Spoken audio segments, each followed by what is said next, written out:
You'll know if you should buy Mistfall Hunter in the next 82 seconds. Here's your TLDR. Mistfall Hunter replaces first-person gunplay and tab-target lock-on with third-person manual melee. The moment-to-moment loop drops you into sectors to complete quests, fight PvE enemies, think crunchies, elites, and bosses with surprising mechanical depth, while managing manual directional attacks and spacing, while also hunting returner woodlings so that you can open extraction points and get out with your shinies. Oh, and you get to do all this while dodging other players, because in my 14 hours of playtime, I've not seen one friendly player, so know that going in. Extracted loot feeds directly into your base camp hub, where structure upgrades like the smith and goddess statue get your storage capacity, crafting recipes, and player-driven auction house trades. There is time gating for crafting and whatnot, but as somebody who's played irresponsible amounts of Warframe, that doesn't bother me over much. Mechanically, the footsies work and the meta progression loop hooks, but the technical execution has problems. Unreal Engine 5 shader compilation stutters tend to drop frames right when you need to land a parry. Oceanic server nodes are non-existent at launch, and endgame map scaling does push solo players into a bit of a wall unless they queue with a squad. FPS is tolerable on higher-end systems, but my machines with 2000 and 3000 series cards needed some serious tweaking to get things running well. At $25 up front, the price tag keeps disposable account cheaters out of the player economy. At least better than free-to-play would. But technical ambition doesn't excuse launch day stutter and poor execution. Now, if all you wanted was that TLDR, cool, I get it, thanks for sticking around. Before you go, consider hitting those YouTube buttons and dropping a comment. It helps the robots at YouTube recognize that this is a useful video and will push it to more people. But if you want a more detailed breakdown, stick around. By the way, hi, I'm Squid. I cover primarily action and shooter titles with the occasional essay or gear review. But enough of the YouTube nonsense, let's get on with things, yeah? So what is Mistfall Hunter actually trying to be? Marketing pushes the Souls-like label, but that's inaccurate. I mean, this isn't Elden Ring with extraction tagged on. Moment to moment, it plays a little bit closer to TMU God of War, but without lock-ons or questionable parenting. Your camera dictates your swing or aim point. Every attack features fixed lunge distances, animation lockouts, and recovery frames. If you swing wide, you don't just miss, you burn stamina, expose your back for stabbing, and leave yourself wide open. It forces spatial positioning over panic rolling. The match loop operates on a few phases. First, you'll select your loadout and drop into the map. Gear fear isn't awful in this one so far, in my experience at least, which is nice. From there, you'll collect loot while clearing PvE mobs, quests, and multi-phase bosses that will absolutely make you work for it. Now, if you drop multiple people into a map with limited resources, someone's bound to get stabby. Thus far, in about 14 hours of playtime, I haven't encountered any friendly players, so know that going in. From there, you extract. You hunt down a bell monster to open a return portal. Doing this does ping a server-wide announcement, so do be on your guard when you do this. Extracted currency and raw materials are then invested into your camp structures. Upgrading your smith unlocks higher-tier crafting recipes, while expanding your warehouse increases account stash capacity, and leveling the goddess statue directly boosts your consumable healing efficiency. That extracted wealth then flows into the player-driven auction house, where socketable gems, class-specific gear drive a full market economy, making re-gearing after a death comparatively painless. Moment to moment, the core mechanical hook relies on dual-stance weapon swapping. Class abilities aren't static hotbar skills, they're bound directly to your equipped weapon stances, and swapping stances mid-combo is a functional necessity rather than a cosmetic gimmick. Taking Withered Knight from a heavy greatsword setup into a pole-armed shield instantly shifts your role. Swapping stances cancel recovery frames and reset your active cooldown chains, because each stance has its own set of abilities. This turns combat into a high APM rhythm of cooldown rotation and stance management instead of just how quickly can you mash 3. Moving on to art, audio, and vibes. The visuals and audio are functional tools here. The dark fantasy environment pulls heavily from both portions of Elden Ring, and I almost get Hunt Showdown vibes in a way, but the visual clutter does directly impact readability at times. The Gilded Mist fog looks great in screenshots, but during skirmishes, dense particle effects and volumetric fog tend to obscure telegraphs and incoming attacks. Granted, that may be the point, since you're the one to blame for having waited until the mist is here, so this may be working as intended. The audio is on point. This is perhaps the strongest praise I have to offer for the title. Directional footsteps and combat sounds are key for planning your routes and knowing if someone about the corner is about to get stabby, or they can clue you in for an opportunity for a cheeky third party.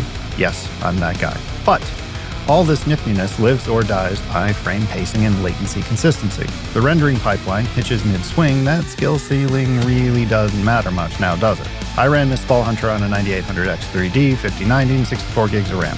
Now, on paper, the average frame rates look clean, but lower than I'd like for my hardware. At DLAA 1440p on mostly epic settings, the 5090 holds between 80 and 100 FPS across most map sectors without resorting to things like frame judging. But averages tend to lie.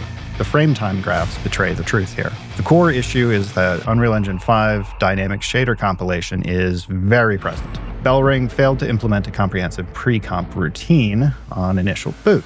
The moment you enter a newly streamed map sector or trigger a complex particle effects, like a sorcerer dropping bombs on you, or a withered knight exploding whatever it is they do, I've not played a whole lot of that class yet, the rendering pipeline tends to hitch. In my playtime, I saw transient frame time spikes jumping from a flat 7 milliseconds all the way up to 120 milliseconds. Now, in a game where parry windows are measured in fractions of a second, a 100 millisecond stutter during a manual block isn't just annoying, it edges you ever closer to inventory loss. Now, some hotfixes post-launch reduced but didn't fix some of the combat micro-stutters, but asset streaming traversal hitches remain baked into zone transitions. Let's run down the basic settings and standard on it. FOV slider, nowhere to be seen. Normally, this is essential for managing rear spatial awareness in an over-the-shoulder game without a lock-on camera. Bit of a fumble here, in my opinion. As for toggles and visual filters, motion blur can be completely disabled. However, the remaining toggles don't offer enough granular scaling to eliminate visual clutter for the competitive-minded among you. You know who you are. As for keybinds and controls, full remapping is supported for mouse and keyboard. Mouse input feels raw and unaccelerated, it tracks cleanly during flick turns and whatnot. The controller support launched with severe D-pad menu locks in the auction house and some other menus, though hotfixes since launch have addressed the worst UI navigation freezes. Of note here, I normally play third-person action games on a controller, but this one feels much better on mouse and key, so give that a shot if you feel limited and constrained by the gamepad. I tested DLSS 4.5 across quality, balanced, and performance profiles to check motion clarity. Temporal stability is solid. There's some, but negligible ghosting on some fine weapon geometry or character spell effects. However, because the stuttering is tied to CPU-side PSO shader compilation and asset streaming rather than pure GPU rasterization fill rate, toggling DLSS does not eliminate those initial zone transition frame spikes. So, UE5 gonna UE5. Local hardware optimization is only half the equation though. Netcode stability is where the international cohorts kinda get bullied here. At launch, official server infrastructure was heavily restricted to North America and East Asia. For players in regions like Oceania, ping rates sit consistently above 150 milliseconds. In a first-person shooter, high ping means bad hit reg. In a game like this, high ping has a tendency to wreck your defensives. When you block or parry takes 150 milliseconds to reach the server, client-side visual feedback tends to desync from the hitboxes. You'll press parry on your screen, the animation plays locally, but the server registers a full damage execution. That structural omission directly explains why the global review scores tanked compared to North American coverage. You can toggle client-side calculations, but that's a bit of a band-aid, and it doesn't solve the wider issue of server availability. Now, within the US, however, I was able to play this with negligible problems by using Moonlight to remotely access my PC several states away on the Wi-Fi at an Airbnb during Gen Con weekend. And that setup adds a not insignificant amount of ping, so your mileage may vary. So we have a competent if flawed execution. Let's talk about the elephant in the room. Eastern developed titles lean a bit towards predatory monetization and menu bloat. On the monetization front, I do think Bellring made the right call. A $24.99 buy-to-play entry barrier instead of going free-to-play like everything else. Free-to-play extraction games tend to get wrecked by endless cycles of low-cost disposable cheater accounts. Forcing an upfront purchase price acts as at least a little bit of a hard filter. The microtransactions are strictly limited to cosmetic skins and premium currency.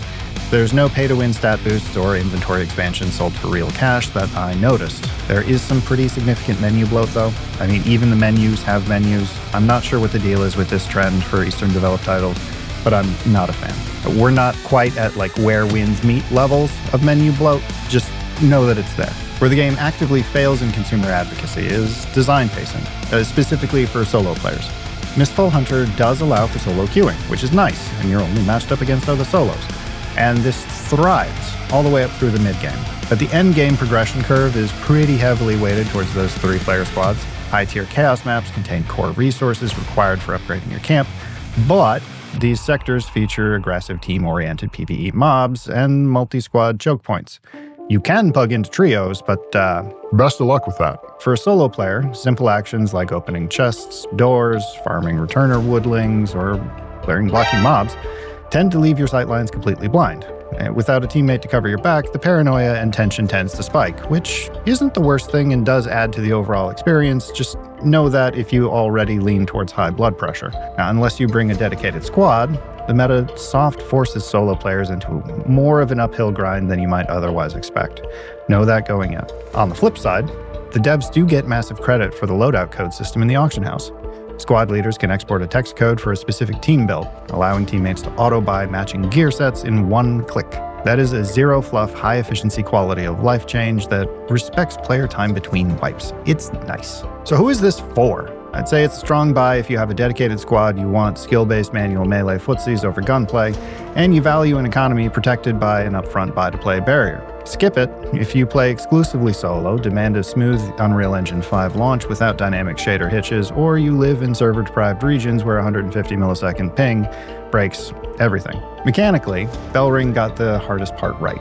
Replacing tab target lock-on and gunplay with directional manual melee makes for a distinct, highly skillful identity. The dual stance system adds genuine tactical depth, and the $25 price tag is a necessary consumer protection measure that shields the auction house from disposable cheater accounts. But the technical execution and operational oversight prevent me from giving this an enthusiastic recommendation. The UE5 bugbears directly disrupt the precision timing this combat system demands.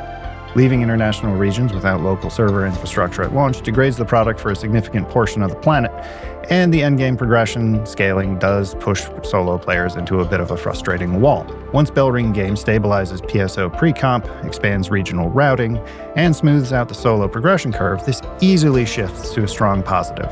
And I don't usually like extraction games. Until then, approach this with caution unless you have a local server and a dedicated trio. And if you're a squad-focused player looking for high-stakes manual aim, dark fantasy action game, you will easily extract 40 to 50 hours of mechanical mastery out of this package. If you're a solo player battling 150 millisecond ping and UE5 frame hitches, maybe wishlist this and wait till the patch notes catch up. Now, if you made it this far, chances are you might be a fan of how I do things here. YouTube thinks you'll probably also like the video popping up on screen now. Go give that a watch. I've been Bald Squid. I'll see you next time.